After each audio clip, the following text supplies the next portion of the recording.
Queridos irmãos e irmãs, vamos hoje à porta da gula.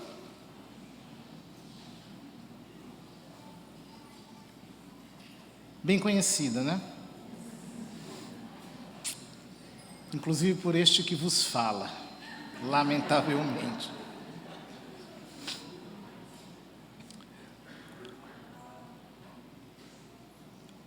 É inegável que existe um prazer em comer. Quem criou esse prazer foi Deus.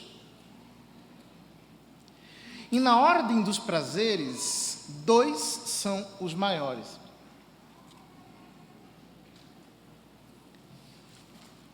O prazer venéreo e o prazer gastronômico. Por que esses dois prazeres são os maiores? O venéreo, porque é destinado à conservação da espécie. Então ele é intenso. Uma vez que se ele não existisse, a humanidade não se propagaria. E o prazer gastronômico é destinado à conservação da vida individual. Porque aquele que não come, aquele que não se nutre, morre. Mas o que acontece? Quando nós nos nutrimos, e isso carrega consigo um prazer,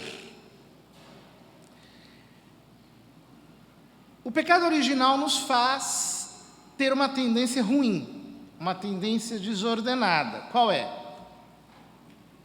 A de comer por prazer, para além da necessidade de nos nutrirmos. E aí se encontra o pecado da gula. É quando nós excedemos essa medida.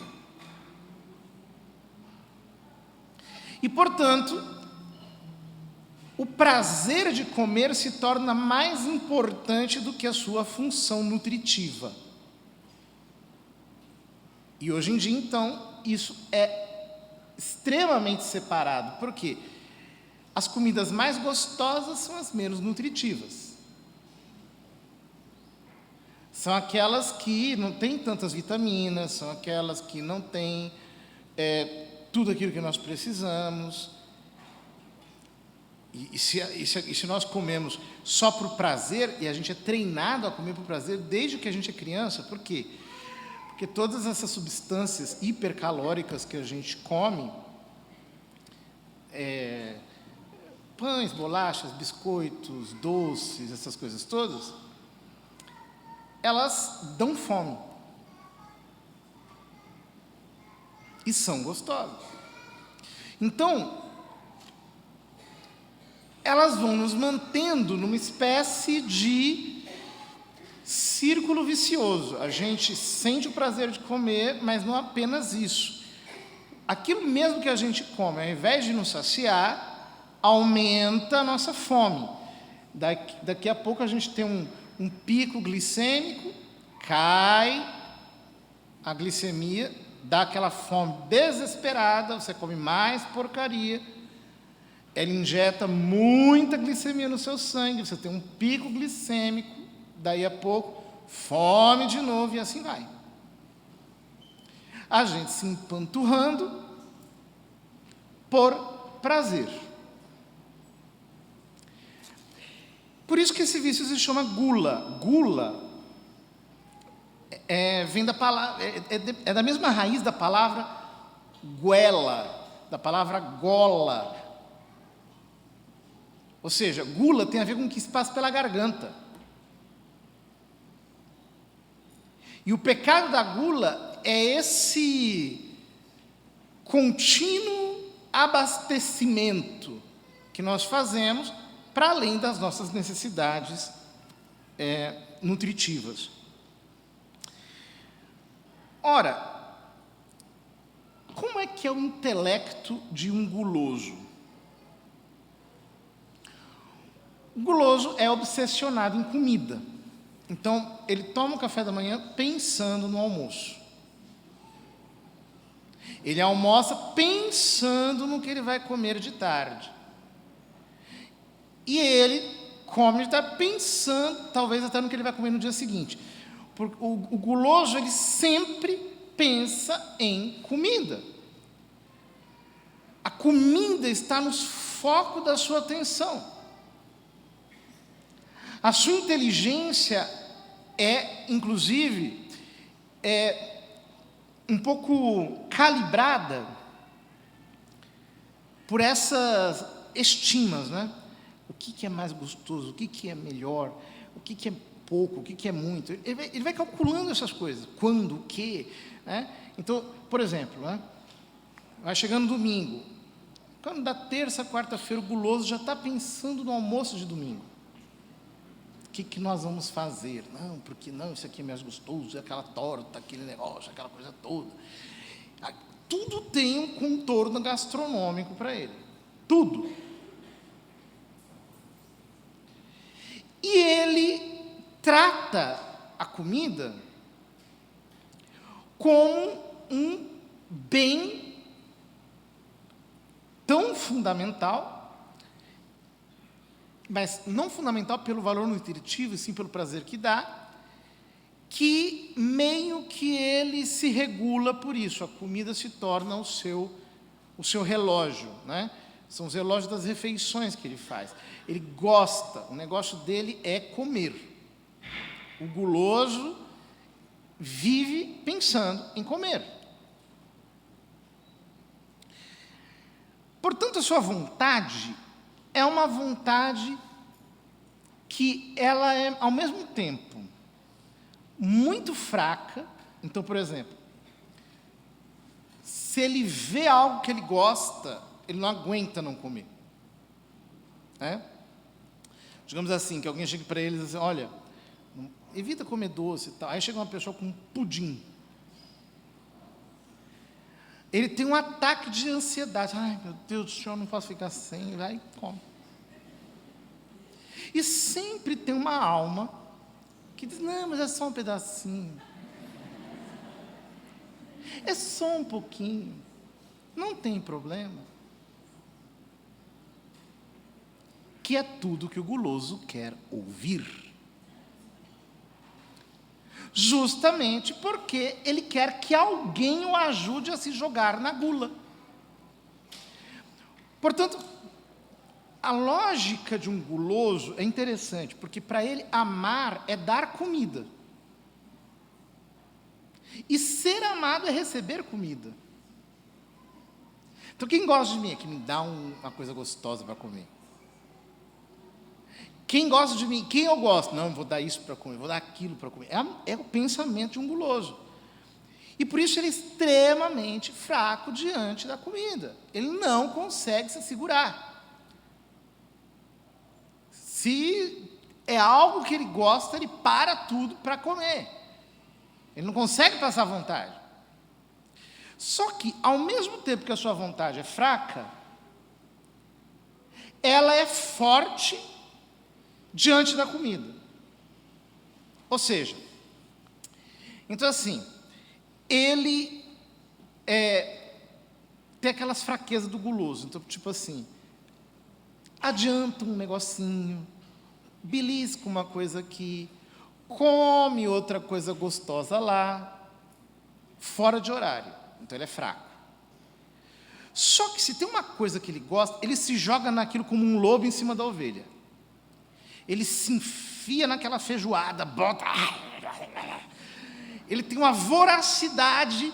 Quando ele está diante de alguma coisa que ele gosta mesmo de comer, a vontade dele fica fraca. Eu quero aquilo. Vocês pensem, cozinhar é uma coisa que dá trabalho. Porque você tem que comprar no supermercado, você tem que trazer para casa. Aí você prepara, aí suja um monte de louça, aí lava aquela louça, aí come. Depois de comer, você lava a louça de novo. O guloso faz tudo isso com uma grande festa.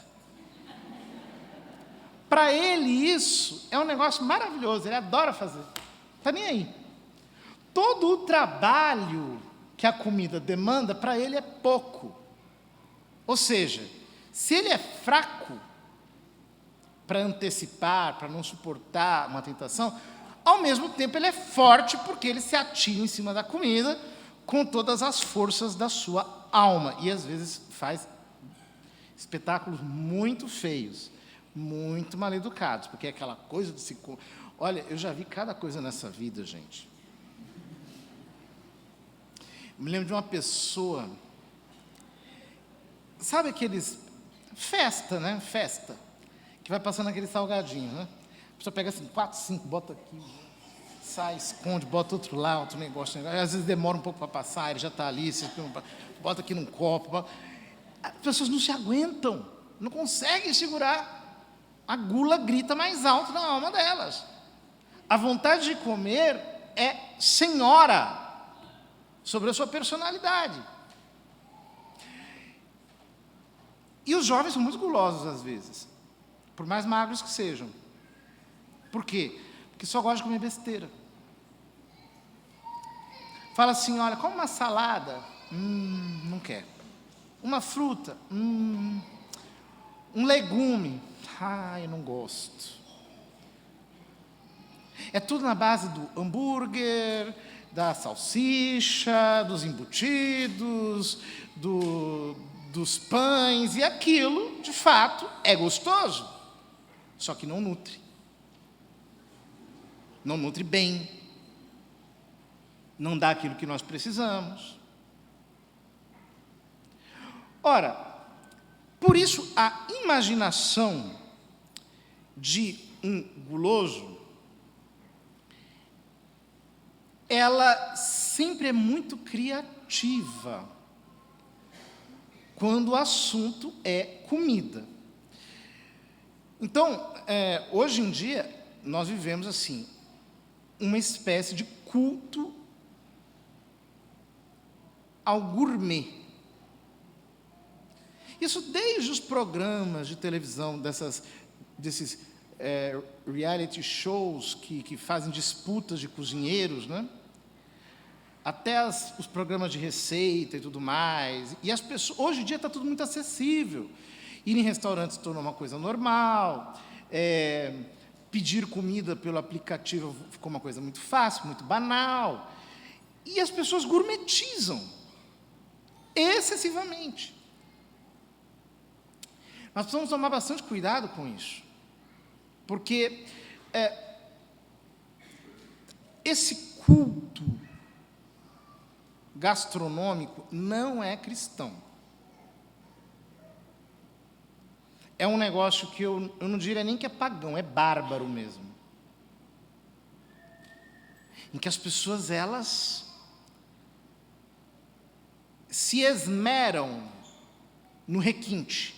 Então, eu quero comprar aquele presunto pata negra, dos porcos criados nas cavernas do País Basco. Eu quero tomar aquele vinho de tantos anos, da adega, não sei qual, guardado sob não sei que condições, aquele licor. E, quando a gente fala de excessos em matéria de comida, em matéria de bebida nem se fala. Por quê?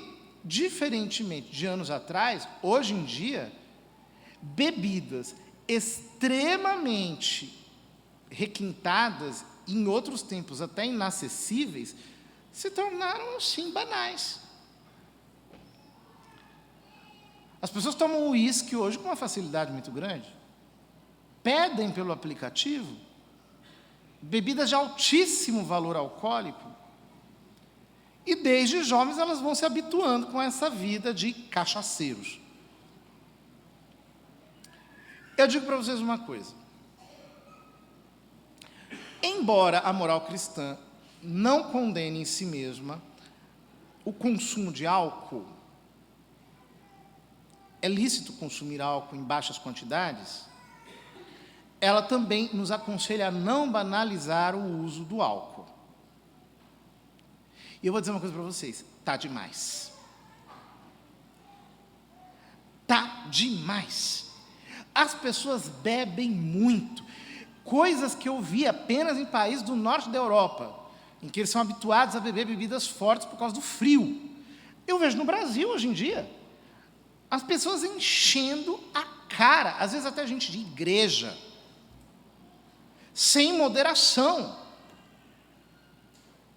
Para não falar desses outros prazeres que as pessoas vão aprendendo a descobrir, como o fumo, esses cigarros eletrônicos e drogas, as coisas vão entrando aí.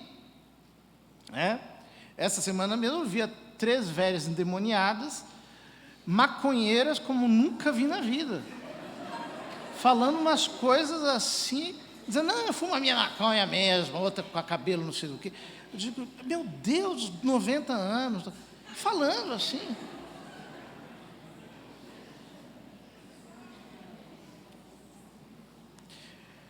Nós temos que tomar cuidado. Nós temos que tomar muito cuidado. Veja, nós precisamos ser exemplo no meio desse mundo corrompido. É muito degradante ver um cristão, por exemplo, que toda a sua preocupação gira em torno do comer ou do beber, ou de glamorizações de comida e bebida. Há uns anos atrás, nós estávamos na fase da glamorização da cerveja, as cervejas especiais, cervejas artesanais, cervejas, até hoje um pouquinho tem isso ainda. Depois nós entramos agora, recentemente, na fase dos cafés especiais. É cada frescura, minha gente, que vocês me desculpem. Café é café, pelo amor de Deus, nós estamos no Brasil. Mas não, é o modo de coagem, o modo de filtragem, a pressão que se coloca, o que você quer mais, com sabores, com harmonia de... Uma vez me levaram num lugar desse, eu passei uma raiva tremenda. Chegou uma mulher toda estranha, pergunta com um menu de café. Eu falei assim, menu de café, menu assim, café, tem lá um item que é o café. Agora, assim, um menu de para escolher o que... Eu falei assim, não, mais forte, eu gosto de café, hein? Eu gosto de café. Eu tomo de manhã, depois do almoço, de tardezinha às vezes, e pronto, acabou. Essa frescura em torno da comida e da bebida é pagã, é exagerada, é um culto absurdo. A gente não vive para comer, a gente come para viver. Então, simplicidade, moderação, sobriedade são coisas que, para nós, são importantes. O guloso não consegue. Então, por exemplo, se o guloso tem que fazer um dia de jejum, e olha que o jejum eclesiástico não tem nada demais, porque o jejum eclesiástico você almoça e ainda pode comer metade de uma janta. Mas para ele, nossa, eu conheço gente que esperava dar meia-noite para passar um bife na panela. Lembro de uma certa ocasião que eu estava com um grupo de pessoas. Quarta-feira de cinzas, à noite. Todo mundo acordado que nem um tetel. Eu digo, vocês não vão dormir, não? Nós estamos esperando dar meia-noite para pedir esfirra de carne. Crê em Deus Pai, está amarrado, isso é coisa do diabo. A pessoa não sabe se controlar, vai dormir, come no outro dia. Não consegue. Aí o outro me dizia assim, ai, nossa, é sexta-feira santa, eu tenho uma vontade de comer mortadela nesse dia. Vai se benzer, meu filho, que coisa ridícula. Você não consegue se controlar um dia no ano. Ficar sem a abstinência lá de carne. Aí as pessoas chegam com aquelas penitências de quaresma assim, né? Tipo, não vou comer chocolate aos 40 dias da quaresma. Assim, dá vontade de tirar sarro, mas a gente não pode fazer isso, né? Que isso não é penitência, gente, me desculpem, né? Vai ficar sem tomar Coca-Cola 40 dias. Por favor. E ainda quebra no domingo, chega domingo assim, sábado para domingo, 11h59, está com um pedaço de chocolate na mão, esperando dar... Ai, Deus!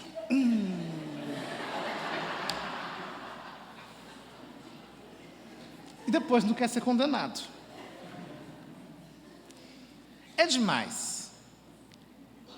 É demais. Nós temos que fortalecer a nossa vontade. Nós temos que ter decisão. E como é que a gente faz isso? Controlando o impulso de comer e dizendo não à própria carne. Alguns santos viram os gulosos espiritualmente. É muito interessante. Uns dizem que, assim como um luxurioso é como todo o seu corpo fosse um órgão genital deformado, um guloso é como um cérebro cheio de gordura, porque ele só pensa em coisa gorda. O negócio dele é aquelas carnes todas, aquele negócio, comer aquilo com cebola e a graxa também, com farinha, e vai comer. Então, a mente dele é como se ela estivesse possuída pelo que há de pior na comida. Mas, Santa Catarina de Gênova, que tinha o dom de sentir o cheiro dos pecados, e outros, dizem que o guloso fede a vômito, espiritualmente. É aquele cheiro ardido do vômito. Já limpou o vômito dos outros alguma vez? A pessoa vomitou até os bofes aqui no negócio, aí você vai lá e limpa, sente aquele cheiro. É isso que está na alma de um guloso, segundo dizem eles. O problema é que nós damos um jeito de espiritualizar a gula. Existe a gula espiritual. Desde a gula material espiritualizada, que é assim, né? Tipo assim, a pessoa faz os 40 dias da quaresma, quando deu sábado santo, misericórdia, né? Eu conhecia um que ele não comia carne nos 40 dias. Mas quando apitava o sino do domingo de Páscoa, misericórdia. A primeira coisa que ele fazia era desossar um frango. Dominado pela gula. Nós não podemos ser assim. A gula espiritual de São João da Cruz, essa falta de moderação que nós temos, por exemplo, no gozo das coisas espirituais. Então, por exemplo, tem gente que é assim. Quando ela começa a fazer penitência, ela quer se acabar de penitência. Então, ela vai, isso aqui, todas as extravagâncias do mundo possíveis. Toma banho gelado, dorme no chão, reza tantas horas de joelhos e fica sem dormir, enfim, todos os excessos e extravagâncias até perder a saúde. Aí, quando tem uma devoção qualquer, ele se joga naquilo como se aquilo fosse a única coisa do mundo. E tem gente que tem 501.000 devoções, que faz novena disso, novena daquilo, novena daquilo outro, não sei o que, dá uma gastura, porque a pessoa é perturbada de tanta reza diferente. Pior é que reza e no final não reza nada, porque não está no coração, né? Aquilo é apenas um excesso de coisas, falta de moderação. A igreja sempre é muito sábia, porque ela nos ensina a rezar e trabalhar, a viver e descansar. Existem dias de festa, existem dias de penitência, existem dias que não são nem de festa nem de penitência, são dias normais. Justamente porque nós temos que ter um equilíbrio. Mas uma pessoa que é espiritualmente gulosa, ela quer tudo. Ela quer todas as orações, todas as devoções. Aí você chega e fala assim, você conhece aquela ladainha? Ai, não, quando já se viu, a pessoa já regala o olho, desse tamanho, já fica ali cobiçando. Ai, não, isso aqui, nossa, aquela coisa. Porque ela é gulosa. Ela não tem moderação. Ela não dá conta nem de rezar o que ela tem que rezar. Ainda vai pegar não sei mais o quê. Inventando 300 mil coisas que ninguém consegue segurar. A pessoa espiritualmente gulosa, ela não gosta de obedecer. Ela sempre quer fazer a vontade dela. Então, por exemplo, chega alguém e diz assim, padre, eu queria fazer uma promessa de ir para Aparecida a pé. Aí fala assim, minha filha, mas você não está aguentando nem ir aqui no postinho a pé, vai aguentar para Aparecida, pega uma coisa mais fácil, não precisa também. Aí ela fica com raiva. Porque então, não é assim. Fica com raiva, não quer obedecer. Tem uma gula espiritual, ela quer fazer porque ela quer fazer, porque ela... Há mais virtude em obedecer do que em fazer a própria vontade. Então, por exemplo, se você, em algum momento, quer fazer uma extravagância qualquer, né? Eu me lembro uma vez, né? Estava no seminário, aí uma turma falou, nós vamos acordar às 4 para rezar o rosário completo antes da missa. Eu falei, não contem comigo. Porque o meu horário de rezar é um pouco mais tarde e eu já estou muito arranjado no meu horário de rezar e não vou querer acordar mais cedo, eu vou dormir as horas que eu tenho para poder rezar bem. Sabe quanto tempo durou esse rosário? 4 dias. E o que adianta você acordar aquele horário ali e depois ficar dormindo o dia inteiro pelos cantos? Não estuda direito, chega na faculdade, está lá. Chega no trabalho, não consegue prestar atenção, está na qualidade de um zumbi andando no meio do mundo. Não adianta nada. Mas a pessoa gulosa, ela tem sede de extravagâncias, porque no fundo ela quer se aparecer, ela quer mostrar que ela é capaz, né? Sempre tem um orgulho por baixo. Depois, elas sempre agem movidas pelo sentimento, pelo gosto que elas têm. Então, por exemplo, se existem coisas na vida que durante um tempo dão um certo gosto. Então, sei lá, quando você aprende a rezar o terço, é tão gostoso, você reza assim, nossa, que legal. Aí depois que passou um mês, já não é tão mais gostoso assim, já virou uma coisa meio normal. Mas o guloso, ele faz porque ele gosta. E quando ele deixa de gostar, ele não faz mais. Ele deixa de lado. Porque ele está sendo movido pelo seu próprio gosto. Ele não está movido pela vontade de Deus. Ele quer fazer a vontade dele. Então, por exemplo, né, isso, sei lá, em religiosos. Então, a fulana é uma carmelita. Então, ela tem a devoção dela carmelita. Mas, de repente, ela quer viver uma devoção lá beneditina. Não tem nada a ver com a vocação dela. Extravagância. Começa, não, porque eu li não sei quem, não sei qual santo, e Santa Gertrudes, e não sei o que lá.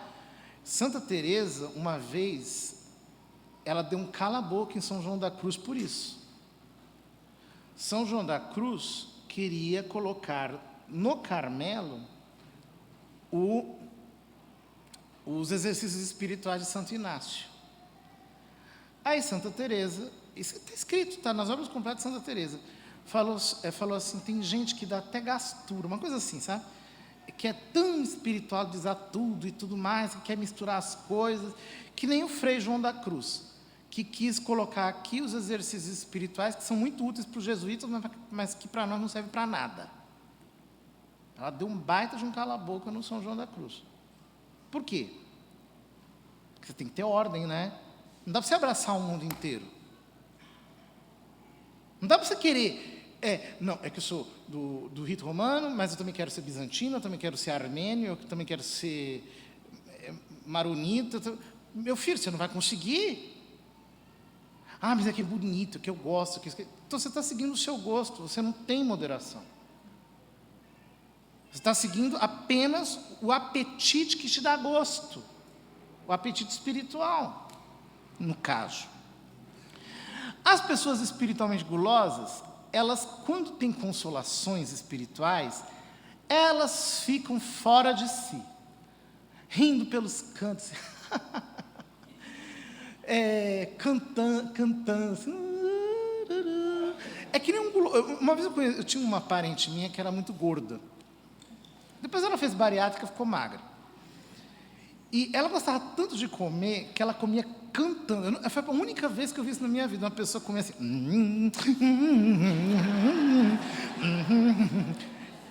Tão contente que ela ficava de comer. Pois é, uma pessoa que tem consolações espirituais e ela é espiritualmente gulosa, ela fica assim, quando acontece uma consolação na alma dela, ela fica transfigurada. Aí quando vem um tempo de secura, ela já não quer saber de rezar. Ela larga, não reza. Aí você fala, por que você não está rezando? Não sei, eu estou tão seca, eu estou tão... Aí fica aquela pessoa parecendo um cururu na igreja, assim. Porque se move pelas consolações. Só pelas consolações. Nós não podemos ser assim. Nós temos que nos mover pela vontade de Deus, pelo bem sobrenatural da nossa alma. Os gulosos espirituais, eles são extremamente frouxos com relação à cruz. Então, quando chega uma cruz, aquilo vira uma odisseia. A pessoa coloca uma carga dramática naquilo, que aquilo vira uma história, assim, um roteiro de filme, de livro. Ela já está imaginando a noite de autógrafos, ela contando o que aconteceu, por causa de um sofrimento, por causa de alguma coisa. Ela não aguenta levar... Gente, pelo amor de Deus,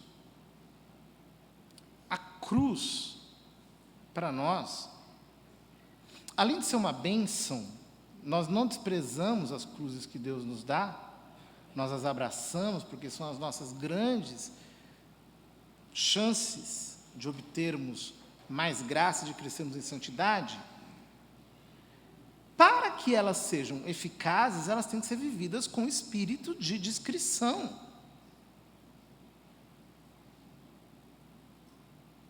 Se você vive um sofrimento qualquer, que às vezes é uma coisa normal, às vezes é uma coisa normal. O que eu quero dizer com isso? Por exemplo, um luto familiar é uma coisa normal. Todos nós perdemos familiares. Mas se você vive isso com um drama, com uma carga de heroísmo, assim, aquele negócio que parece o próprio Ben-Hur entrando na arena para disputar com os gladiadores, há um quê de ridículo nisso e de desproporcional, que é próprio de quem não sabe o que é a cruz. Vocês vejam quantas demonstrações de gulodice espiritual nós temos. De apreciar muito as consolações, de desprezar as desolações.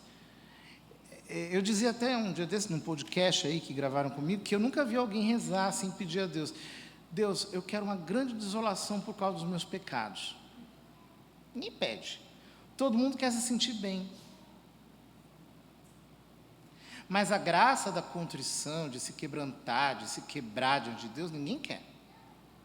Mas é justamente aí, na contrição, que reside a graça divina. Qual é a chave para trancar a porta da gula? A chave é a moderação. Aquilo que na moral nós chamamos de temperança, que na verdade é o equilíbrio, a sobriedade. que se manifesta desde as coisas mais simples, como na simplicidade com a qual nós atendemos às nossas necessidades mais básicas, como em não sermos exagerados na quantidade, em sabermos nos privar daquilo que nós gostamos.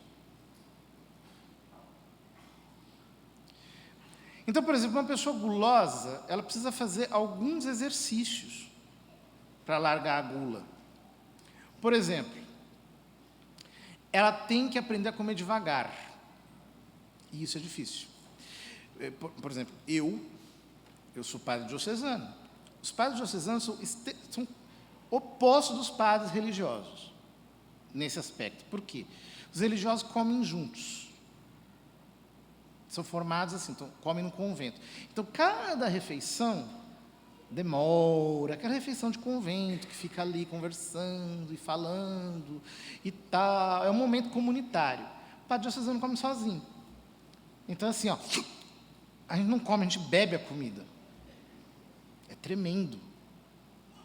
Eu preciso, às vezes, me observar nessas coisas, né?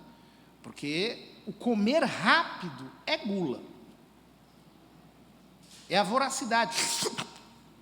Você quer devorar aquilo.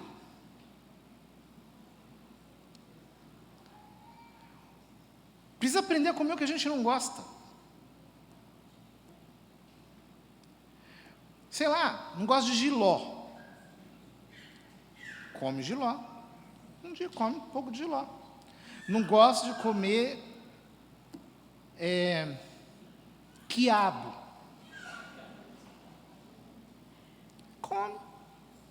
Come quiabo um dia. Com a semente e tudo. Mastiga a semente. Temos que aprender a comer o que nós não gostamos. Isso, nos conventos antigos, era lei, hein? Uma vez a madre de um mosteiro me contou o seguinte.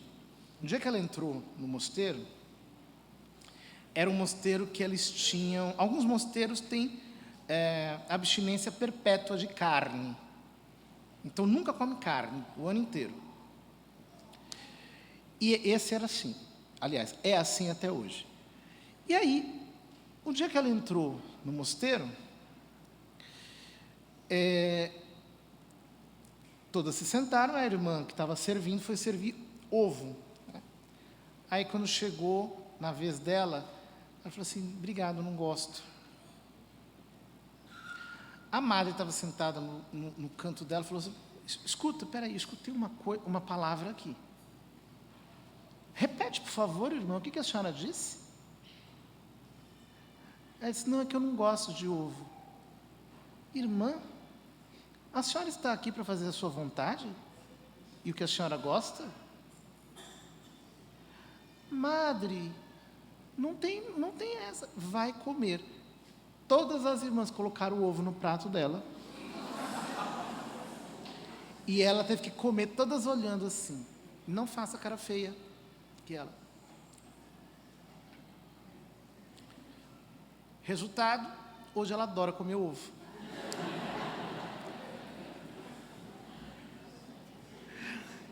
Então, essas frescurites que nós temos, né? Ai, que eu não gosto de comer isso. Ah, que eu não gosto de comer aquilo. Ah, que eu não gosto de comer aquilo. Vai se converter, meu filho. Que não é, a gente não está aqui para ficar dando estilo, para ficar com luxo. Quando eu era criança, o que se dizia era o seguinte para a gente que era criança. Criança não tem querer. Não existe essa. Criança escolher o que vai comer. Na minha época não tinha essa beleza, não. Hoje em dia tem, né?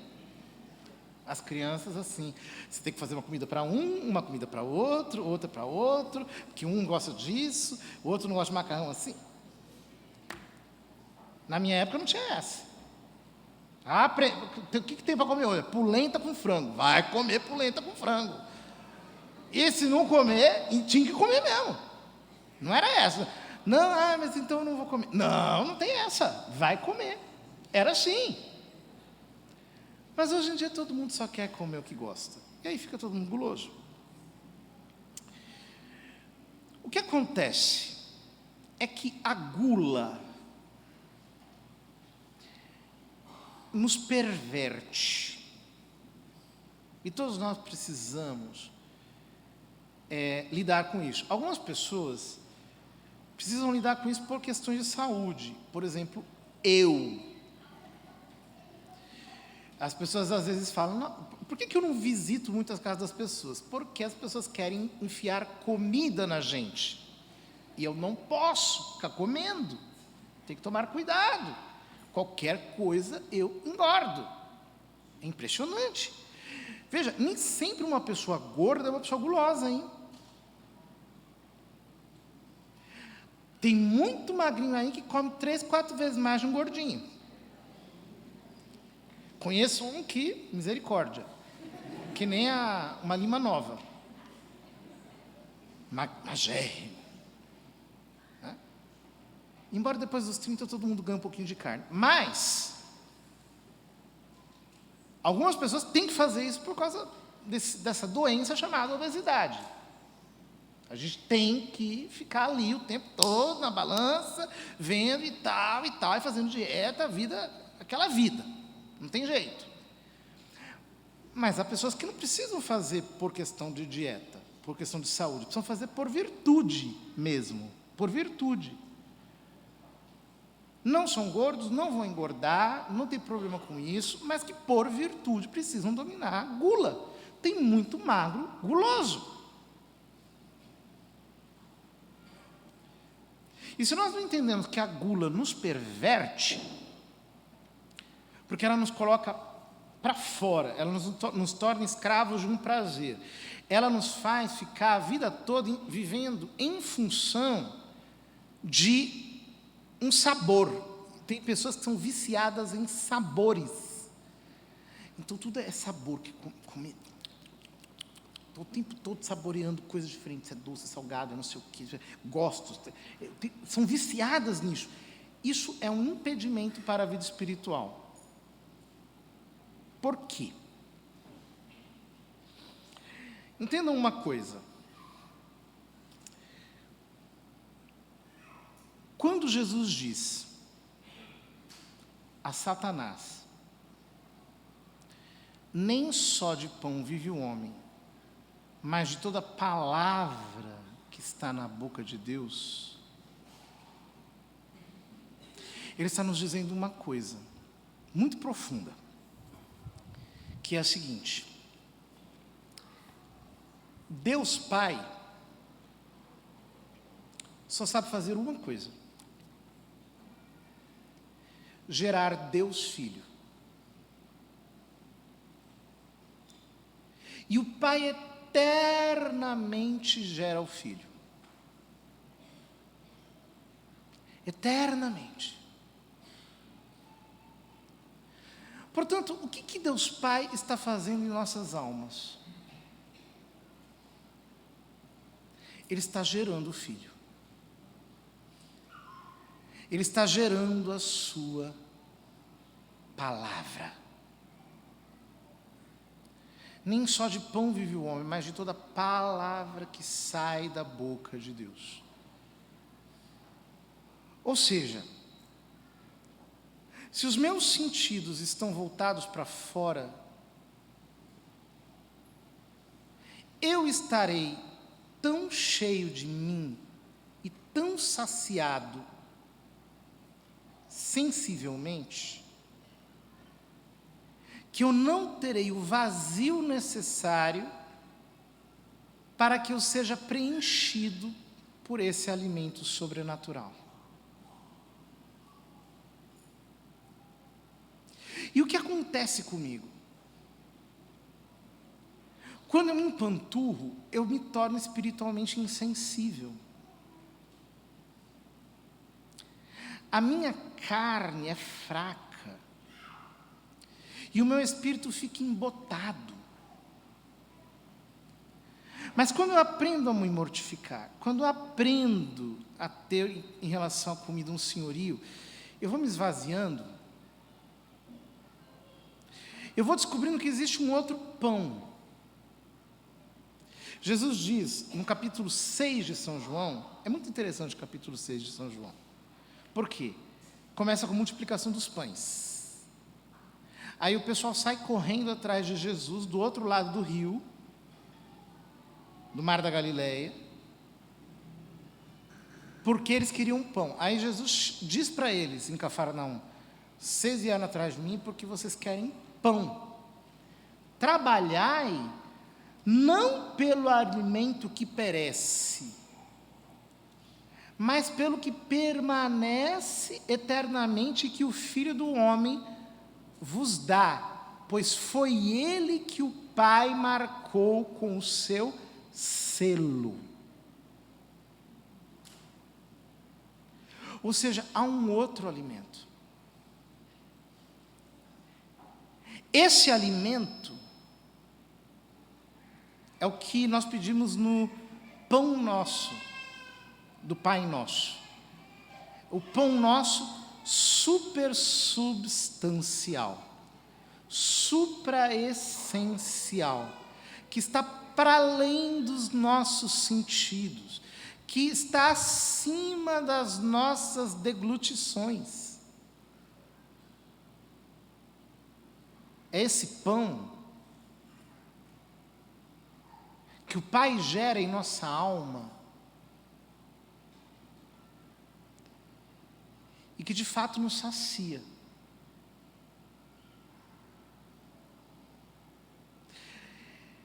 Ou seja, o Pai gera em nós o Filho.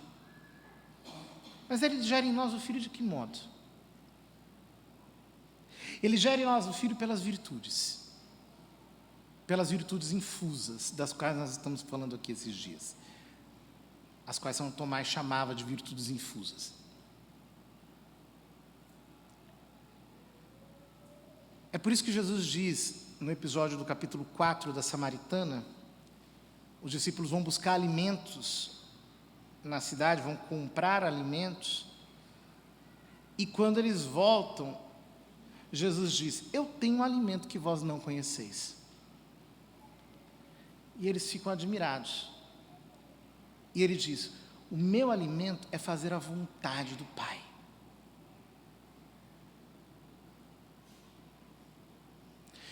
Então vejam, se pelo pecado você alimenta o demônio, pelas virtudes, o Pai gera o Filho, isso significa que o Pai alimenta o Filho. O Pai faz o Filho crescer em nós. Porém, as virtudes, elas são maravilhosas. Por quê? As virtudes sobrenaturais, elas funcionam assim. Elas são como um perfume que Deus derrama em nós.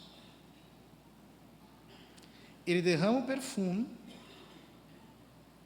e depois que ele derrama o perfume, ele vem para buscar esse perfume em nós, o perfume dele, do qual nos fala o Cântico dos Cânticos, quando a noiva diz que foi até a fechadura e apenas estava o perfume da mão do noivo na maçaneta. E quando ele encontra o seu perfume em nós, ele fica tão feliz, ele fica tão contente, que acontece aquilo que diz o Salmo 2, quando o salmista diz, não apenas, tu és meu filho, eu hoje te gerei, mas ele diz aos reis, beijai ao filho para que ele não se zangue. Beijai o filho, ou seja, o Pai beija o filho em nós. E o estalo desse beijo amoroso do Filho em nós é o Espírito Santo. Então nós ficamos saciados. E o que ele faz? Nos dá uma nova virtude. Derrama um novo perfume, cujo cheiro ele vem buscar. E assim ele continua uma obra que nos vai saciando espiritualmente. Ou seja, essa moderação que, do ponto de vista moral, a gente chama de temperança, de moderação, o que é? É a harmonia de Deus projetada em nós pela harmonia das virtudes. É um equilíbrio. É uma sobriedade que é resultado da ação da graça em nós. Que produz uma alegria, um contentamento. Todo espiritual, todo divino. Não é uma moderação pagã, em que a pessoa adquire, sei lá, um autocontrole, um autodomínio apenas. Não, é um reflexo da harmonia de Deus. Então nós vemos a relação que existe entre todas essas coisas. Entre a humildade de se esvaziar, a pobreza espiritual, a mansidão, a pureza. E essa harmonia maravilhosa que nos dá uma saciedade.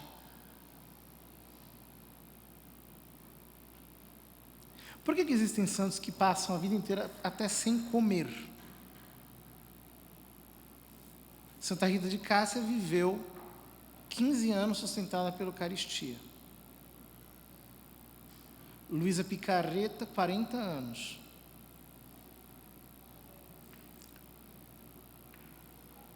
Aqui no Brasil nós temos uma que foi a que mais, uma mineira que morreu há pouco tempo atrás, que ela passou a vida inteira, acho que se não me engano, 60 anos, sem comer, sustentada apenas pela comunhão. Por quê isso é possível nessas pessoas místicas? Porque Deus sacia mesmo, desde que a gente não fique querendo se saciar o tempo todo, de prazer, de gostos externos, de contentamentos exteriores, e que a gente aprenda a desligar tudo isso, e aí para o chão da nossa alma, ver o Pai gerando o Filho. Deixar essa palavra falar em nosso coração. Isso que São João da Cruz chama de amorosa notícia. Ser alimentado por esse outro alimento que Jesus diz. Eu tenho um alimento que ninguém conhece. Esse é o maná escondido do qual fala o Apocalipse. É um maná escondido, é um alimento espiritual. É algo que nos sustenta na jornada, é aquele mesmo alimento que levou o profeta Elias 40 dias e 40 noites pelo deserto até que chegasse à montanha de Deus, ao Sinai. É esse alimento que é todo divino, que é Deus mesmo, em nós. Agora, se ao invés de nos saciarmos do Senhor, nós ficarmos como animais, vivendo em função de comida, a que baixo nível nós descemos? Queridos irmãos, tranquemos a porta da gula, porque só assim nós poderemos viver aquilo que diz a Escritura: provai e vede como o Senhor é bom. Provai, experimente esse alimento escondido. Na hora em que você experimentá-lo, todos os demais alimentos parecerão sem sentido, e a suavidade do Senhor será para você o maior de todos os contentamentos.